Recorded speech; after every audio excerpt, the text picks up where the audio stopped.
Le thème certainement qui en plus m'a donné envie d'écrire et qui explique un petit peu les premières analyses que j'ai pu publier, c'est la question du sionisme. Alors, c'est évidemment très difficile de résumer ce qu'est le sionisme en quelques mots. Je dirais, c'est un colonialisme bien sûr, mais c'est un colonialisme très particulier parce que le sionisme ne vise pas à asservir les Palestiniens, il vise à les expulser et à les remplacer par des Juifs.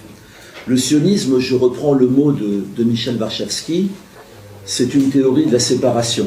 C'est-à-dire qu'il naît à la fin du XIXe siècle et il proclame, à un moment où l'antisémitisme est extrêmement virulent, surtout en Europe de l'Est, mais il commence fortement à se répandre aussi en Europe de l'Ouest, et les dirigeants sionistes, Herzl le premier, disent l'antisémitisme est totalement inévitable, le mélange est impossible, nous ne pouvons vivre qu'entre nous, il faut donc un État juif.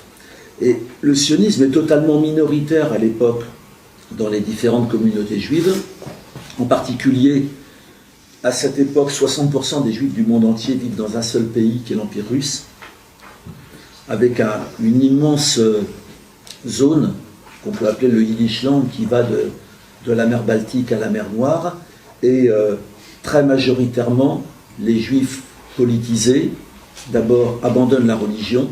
Souvent on dit est-ce que juif c'est une religion? Je rappelle que la moitié des 6 millions de morts n'étaient pas croyants. Ils abandonnent très fortement la religion, ils se politisent, et ce n'est pas du tout un hasard si on va retrouver dans la quasi-totalité des partis révolutionnaires d'Europe de l'Est, de toute obédience, un très grand nombre de juifs. Il y a même à l'époque un parti révolutionnaire spécifiquement juif qui s'appelle le Bund, qui est fortement antisioniste, qui prônait l'autonomie culturelle sur place sans territoire spécifique. Et je trouve que sur la question des minorités aujourd'hui, en pleine France avec l'explosion du racisme, les conceptions du Bund restent particulièrement actuelles. Et les sionistes, à côté de ça, sont très minoritaires parce qu'ils sont à la fois en rupture avec les révolutionnaires juifs et ils sont également en rupture avec les religieux juifs. Théodore Herzl avait essayé d'avoir avec lui les rabbins et aucun n'avait dit, pour la religion juive, en gros, l'idée d'une sacralisation de la terre, l'idée d'un retour sur une terre dans laquelle le Talmud dit qu'on y reviendra quand le Messie y sera, n'a aucun sens.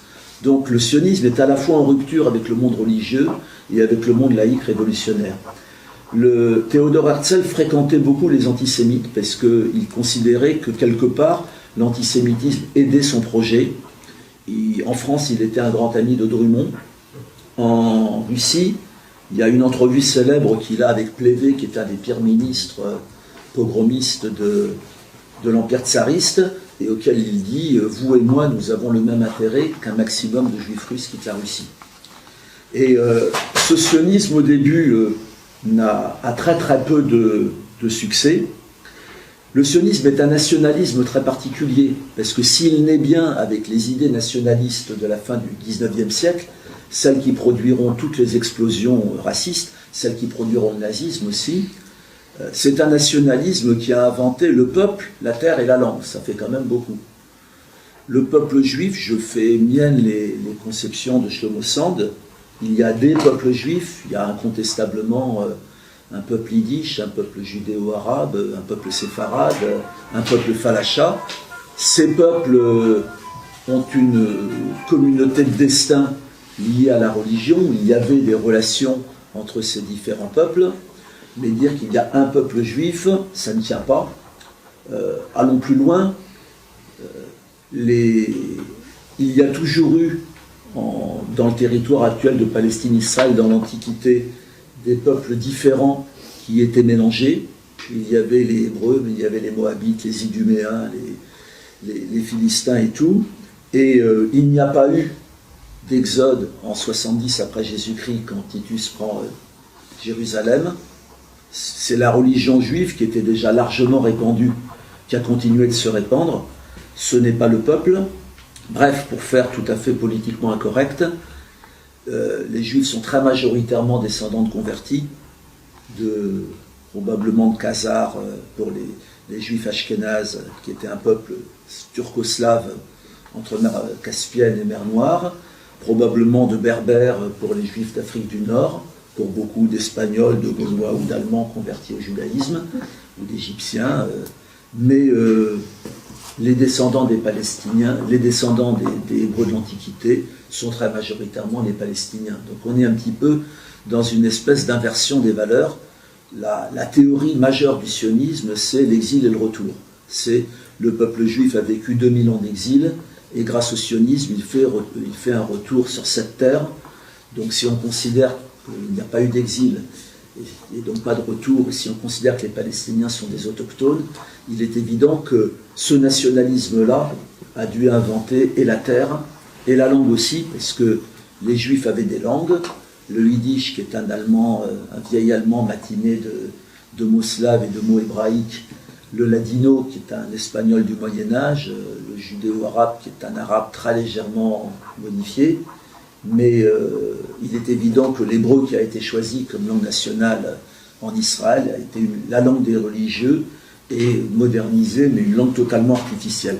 Donc c'est un nationalisme très particulier. Le sionisme, je l'ai expliqué, ne lutte à aucun moment contre l'antisémitisme, il s'en nourrit.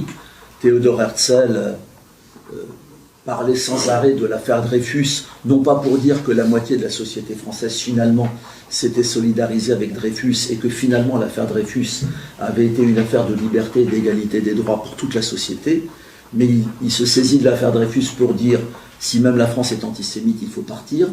Il se saisit du pogrom de Kishinev, dont ma grand-mère paternelle a été une survivante, non pas pour dire regardez, le Bund a fait des milices d'autodéfense et les pogroms se sont arrêtés, mais pour dire au contraire, puisqu'il y a tellement de pogroms, une seule solution, la fuite. Donc c'est ce type d'idéologie. Le sionisme est une idéologie négationniste. Il faut comprendre que le colonialisme était une valeur dominante, y compris à gauche, au début du XXe siècle. Et quand les colons sionistes arrivent en Palestine, ils ignorent totalement l'histoire, la dignité, l'existence même du peuple palestinien. Si vous allez aujourd'hui sur des sites sionistes, vous verrez, on dit que le peuple palestinien n'existe pas, que c'est un ramassis composite de populations amené là par l'Empire ottoman. Le sionisme quand je dis il a collaboré avec les antisémites, il faut parler de la déclaration Balfour. Balfour était totalement représentatif des élites européennes de l'époque, c'était un antisémite. En 1905, il est Premier ministre de l'Angleterre, il a des déclarations violemment antisémites, et il explique que ces juifs polonais qui arrivent sont inassimilables et tout. Et c'est le même Balfour qui enverra 12 ans après une lettre à Lord Rothschild, par hasard, donnant la Palestine comme foyer national. Donc il faut comprendre que pour les Européens, les Juifs ont été des parias asiatiques inassimilables en Europe, mais que s'ils partaient en Asie, s'ils partaient au Proche-Orient, là ils devenaient des colons européens, et c'est ce qui s'est passé. Et c'est ce qui s'est passé à tout moment, c'est ce qui se passera même après 1945. Après 1945, on ne peut pas dire que l'Occident va se sentir coupable de 15 siècles d'antisémitisme et de l'antisémitisme nazi. L'Occident dit en gros aux Juifs, après 1945, maintenant vous avez un pays, vous dégagez quand vous voulez. Daniel Mermet, dans une de ses émissions, racontait qu'il y avait dans le sud de l'Allemagne un assez grand nombre de camps de réfugiés juifs, des rescapés du Yiddishland et des camps de concentration, qui ne savaient pas où aller, qui sont restés pour certains 4, 5, 6 ans dans ces camps-là. Shlomo Sand est né dans un de ces camps, et ils demandaient des visas pour les États-Unis, pour la Grande-Bretagne, pour la France, on ne leur en donnait pas. La seule destination possible, c'était Israël. Et en 1951, le dernier camp de Bavière se révolte.